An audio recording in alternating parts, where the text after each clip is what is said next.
Hello there, today I'm here to share with you 10 tips on where to begin learning Chinese. Before I get into the video, I'd like to mention that the apps and books I'll be recommending in this video are not in any way sponsors of this video. They are from mere experience and also experiences of other friends. So let's get into it. Tip number 10. Get a very good Chinese textbook, workbook, as well as dictionary. I'll recommend New Practical Chinese Reader, Chinese for Dummies. Get Working Chinese Workbook. That book is really good. And also Experience Chinese.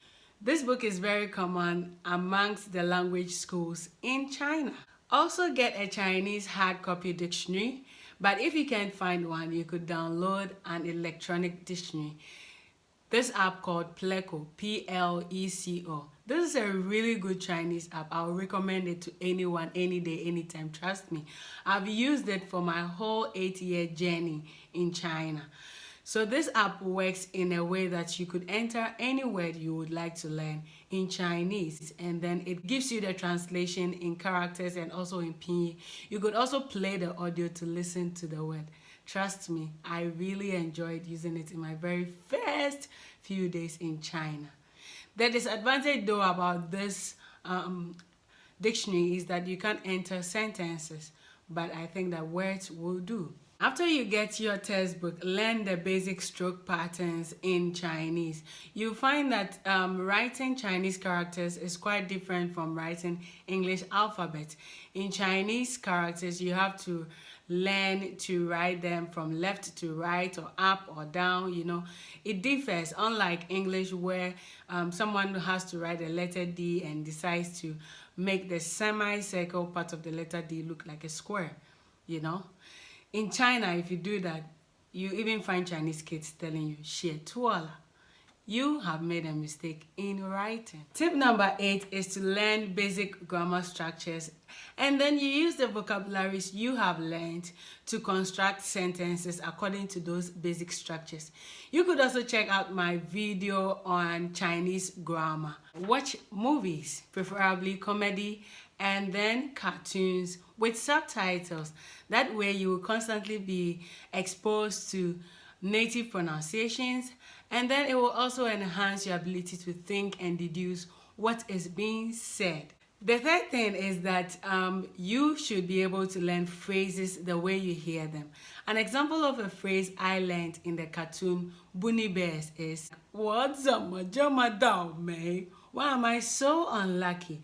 I learned this phrase the way I heard it before I even understood what it meant. An example of an app where you could watch Chinese cartoons and movies is iQIYI, I-Q-I-Y-I, iQIYI. It's free, trust me, so go check it out. Tip number 6, move to the country. Yes, move to China. Get exposure. Try to read characters you see along the road or along the streets. I find that it's much easier for me to recollect characters I see by picture than characters I practice by hand. So this leads us to tip number 5. Say what? Move to China because of Chinese? Okay, I get it. You can move to China, but get a Chinese friend or a language partner. Yes, this is possible even if you are not in China. With the help of websites like mylanguage.com. This website gives you the opportunity to make friends with Chinese native people who are willing to learn your language. It's kind of like an exchange. So you make a commitment, try to set a date and time, and always make sure that you practice your Chinese with them while they practice probably English with you.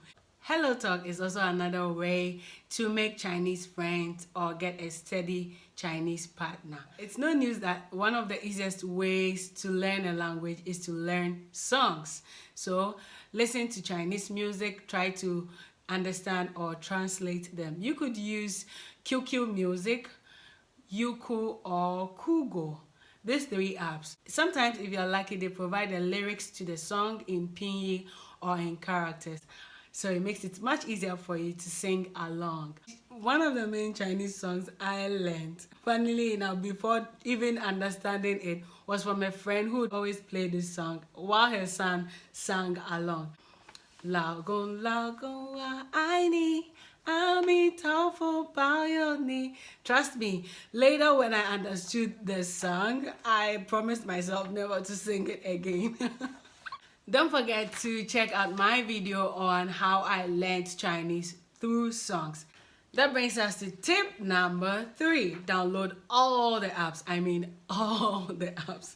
So that sometimes you can cross-reference or cross-check if whatever you're trying to write or whatever you're trying to mean is how a Chinese native would sound. Here are a list of apps you could download and give a try. Lingo Dear, Hi Native, and italki. These 3 apps work in a way that you could just write a little note about something, maybe about yourself, and then you have Chinese natives correcting you. Actually, the response is very fast. Another app you could use is Pleco, which works mainly as a dictionary. The last app is Ximalaya. It's a Chinese app. I don't know if it's going to work outside China, but on that app you can find a few Chinese podcasts where you can listen and practice your spoken Chinese. Tip number 2, document your progress. Get a notebook, always write out the characters. That way you can go back and reflect, get a steady gram, you know. It helps you feel proud of yourself, like, oh, okay, this is where I started and this is where I found myself. And the last tip, but not the least, subscribe to ChineseBlackOlive. Follow me on Instagram on ChineseBlackOlive. And then don't forget to share this video with any friend that it will be helpful to. Also, don't forget to give it a thumbs up, and hey, leave a comment down below.